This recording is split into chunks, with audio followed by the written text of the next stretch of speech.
Okay, so today we're going to talk about multiplying decimals. And like adding and dividing and subtracting, there are many different ways we can multiply decimals. So we're just going to hit on a couple of the ones that we've learned this year so far. So when you get an equation with decimals, let's say your equation is 9 times 3/10. When we see this equation, there's a couple different ways you can do this. One of them is to think of it like the area model.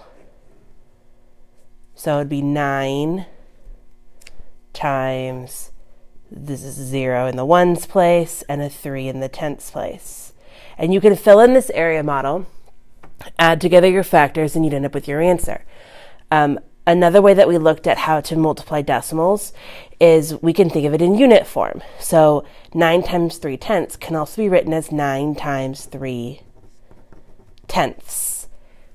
When I multiply 9 times 3, I get 27. Tenths stays the same because it's only one unit. This is really 9 ones. So I get 27 tenths, which equals 2.7. And we also looked at multiplying decimals, how you can turn decimals into fractions.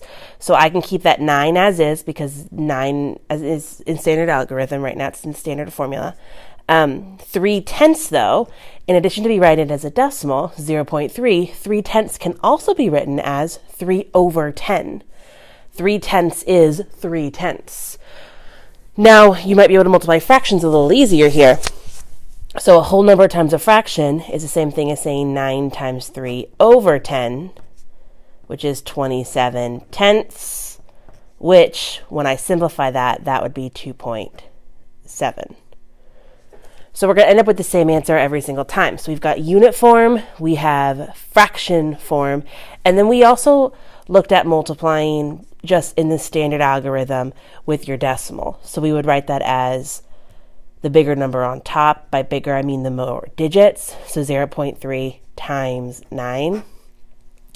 And in this situation, we're just going to multiply the numbers as they are. 3 times 9 is 27. That was kind of pointless for me to do. It's just 27.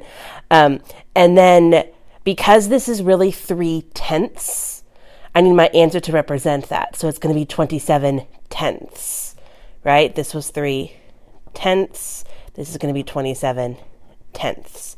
So when you plug your decimal in, it goes right there. The quick check that we figured out is however many decimal numbers you see here in your factors, you're going to see in your answer. So because I have one decimal place here in my factor, in my 0.3, I'm going to have 1 here. So it's 2.7. Let's try that with another equation. So let's say I've got 1.25 times 1.3. Okay, so when we look at this kind of equation, you can think of your options. I can think of unit form, 125 hundredths times 13 tenths. I can think of it in fraction form, which would be 125 hundredths times 13 tenths. Notice how unit form and fraction form sound very similar. So you multiply those straight across. That's fine. The other option is our standard algorithm. Whichever way you like to go with, these are the two main ways that we looked at dealing with multiplying decimals this year. Pick the one that works best for you. As my numbers get bigger and bigger, I tend to lean more towards standard algorithm. With smaller numbers, the fractional way works, but as I get bigger here, I'm still going to need to end up doing 125 times 13 to find out my numerator, even though I know my denominator is 1,000. I still need to do that multiplication, which is basically this multiplication here. So standard algorithm, 5 times 3 is 15, 3 times 2 is 6, plus 1 is 7. So my first partial product is 375. Adding your placeholder 0 whenever you're going into a second digit. 1 times 5, so these are all just times 1s. So it's pretty straightforward, and I add together my partial products. So I get 1,625.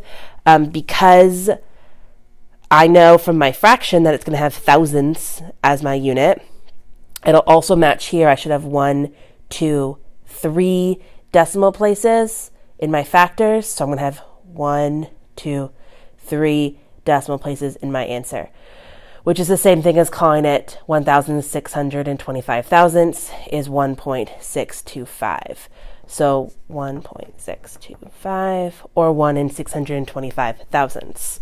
So multiplying decimals, lots of different ways. Find the one that works best for you, whether that be to take that decimal and solve it in standard algorithm, making sure you're counting and paying attention to your decimal places, or whether it be turning it into a fraction.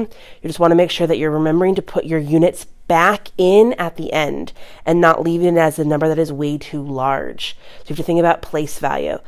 Always use your estimation as a way of guessing and checking, though, to make sure it makes sense. Because if I look at these two numbers, I can say that's roughly 1, and this is roughly 1 if I'm estimating. So 1 times 1 should give me an answer that is close to 1, which makes sense for 1.625. If I looked at my whole answer of 1,625, if I left it like that, I would have been able to say, wait, that does not make sense. It's way too big.